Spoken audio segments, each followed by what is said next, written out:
168.12.2, because this is the network number, this is the node, or the computer. So let's put that into, if we had a packet, our source address of 192.168.12.2. Now as this packet goes from the computer to the router, if we have an access control list right here on this interface that is keying in on the source IP address, and there's a statement in there that says, I want to deny based on the source IP address if it is 192.168.12.2. In this case it matches, and it would deny that packet. Now remember, any option we put on there, either deny or permit, is what this access list is going to carry out. So now let's switch over to the destination IP address. Alright, in this case, let's say that N3 is trying to talk to N1. So just the opposite.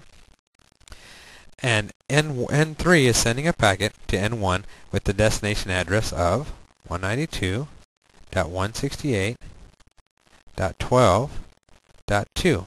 Now let's move down here to router B. N3 makes the packet and starts to send it out. It gets to this router. We will now put our access list right here on this serial 1 interface.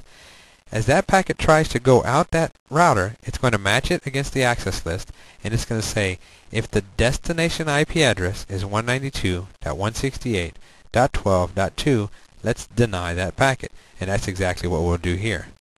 Alright, so those two are pretty straightforward. Source IP address, destination IP address. The next one is protocol type. Okay, this is a little bit different. What you're going to find here is protocols like, let me list them here, IP, or TCP, or UDP, or ICMP, and the list goes on. And I'm going to show you that list as we go over the command. We'll show you how extensive that list can get. But for now, just understand that there are different protocols that will be identified in this field here by a numeric value, so that when you look at the packet, you know everything that's following has to do with that specific protocol. We can filter on that right here. So, instead of saying that N1 can never talk to N3, now we can say that N1 can talk to N3 unless it's speaking a specific protocol.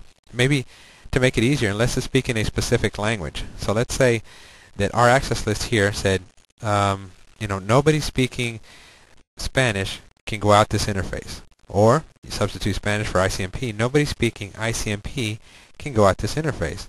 At that case, if N1 sends a packet, an ICMP packet, out this router destined for N3, it won't make it past this interface.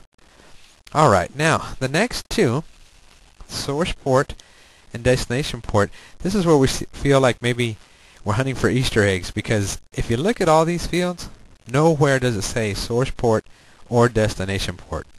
So I'm not trying to trick you, but keep in mind, the IP headers from here to here, these two fields are actually in the TCP or UDP header, because it's the transport layer. So like we talked about earlier, this IP header is the envelope.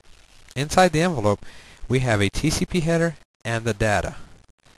So the first 2 bytes in the TCP or UDP header are the source port number. So let's just essentially say, let's say this portion here is going to be the source port number, because remember, port number is at the transport layer, and then the next 2 bytes in the TCP or UDP header are the destination port number.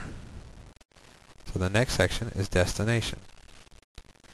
We can use these in the same way we use the source and destination IP address to stop traffic with access list.